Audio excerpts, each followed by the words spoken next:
Peace and blessings, everyone. Welcome back to the Humble Servant Homestead. Today we are out here down by the orchard, guys. Now, this was a video that I've supposed to brought to you all for quite a while now, but today is that day, guys. Everything here is not looking the best because of that storm that came through.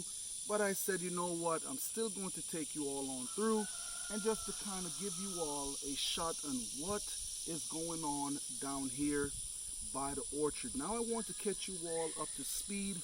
If you all remember, I did a video some while back where that some kind of critter had came in and ate my corn. They pretty much they tore it up while the corn was probably about yay tall, guys. But what it was that I was actually doing down here in this spot was the Three Sisters crop, guys. Okay, so that is what we have in this area right here. Now talk a little bit about the Three Sisters crop. It is known for the Native Americans. That's what they pretty much did, planting it on a large scale, guys, to provide for their family. So I want to kind of bring that to you all to show you that, hey, you don't necessarily have to have a big space to grow Three Sisters crop, and that way you can utilize all the space wherever you may be.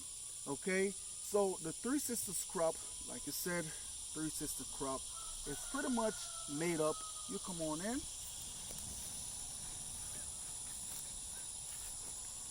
I have to watch my step here. So the Three Sister crop, guys, is pretty much made up of your corn and also your bean and squash or pumpkins. Okay, so we're going to talk a little bit about that right now on how to go about structuring your Three Sisters crop.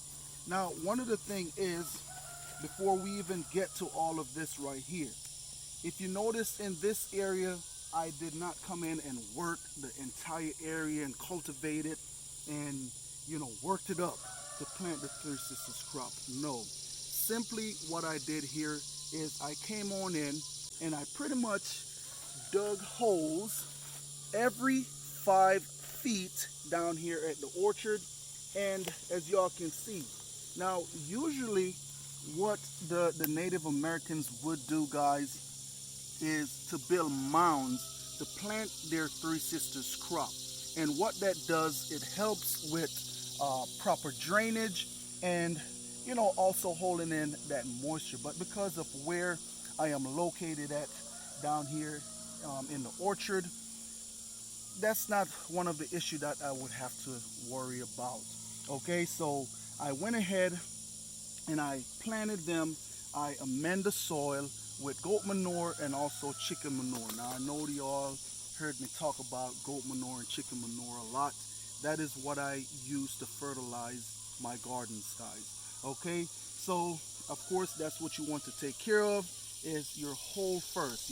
Knowing where you're going to be planting your Three Sisters. Okay, so and also there is different ways and methods that you can go about planting them.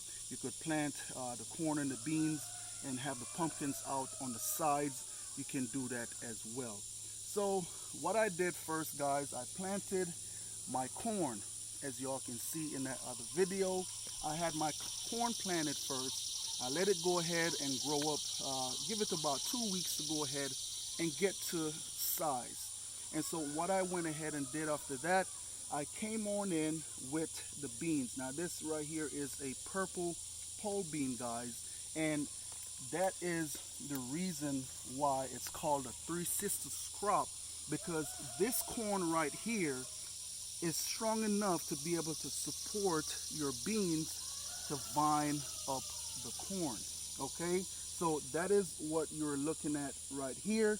And also with the beans, what you have to remember is the bean, it gathers the nitrogen out of the air. Well, yes, it gathers nitrogen out of the air, guys, and store it down there in the roots, okay? So, but one of the thing is the nitrogen does not release in the first year. So what I would have to do next year, I could come back on in, plant in the same exact holes, and those little nodules will be in the ground and breaking apart and releasing that nitrogen into the soil.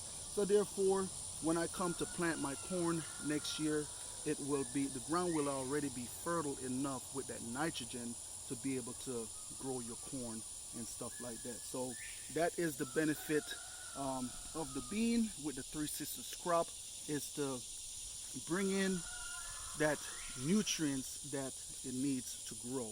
All right, so we touch on the corn and we touch on the beans, guys. Now we're going to go ahead and talk about the pumpkins. All right, so of course we know the pumpkin pretty much, or pumpkin or squash you can use. Now you see these broad leaves that the pumpkin have on it. What that does here in the Three Sisters crop, guys, as you can see, the pumpkin is sprawled out all over in this area. What that does, it helps as a cover crop, okay? It helps to shade out majority of the weeds that will try to come up and overtake your corn while it is, or your corn or your beans. So it keep the area in here, suppress the weeds pretty much, so to speak. So that is the reason you know, the Native Americans, you know, they have been doing it for so long. They master what it is that they are doing.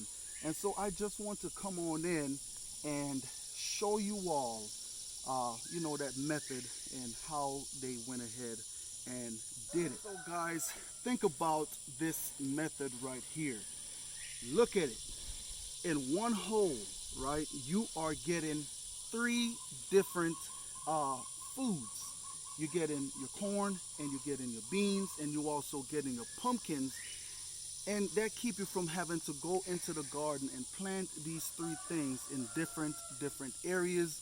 So with this Three Sisters crop, guess what? We are saving space here, guys. Like I said, this is the orchard that I pretty much came on in and planted 3 different meals. Of course, the storm came in and blew some of these down, but guess what? They're still standing, still have beans. I'll still be able to eat. But even going back, and what I want you all to kind of understand with the Three Sisters crop here, guys. Think about your beans that you can eventually you could cook fresh, because this is like green beans right here, or you could simply just let them, you know, stay on the pod. Depends on what kind of beans you have. You could let them stay on here dry, and then you could, once they're dry, you could take those and put them away for storage. Your corn, guys, you can let that go ahead and dry, and you could put that up for storage over the winter months as well. So as your pumpkin can store for up to 6 months in storage. And so that is why the Native Americans use this method right here. Okay, so that's what I want you all to also understand with the Three Sisters crop. It is the way to go, and all these foods have their different benefits that your body need.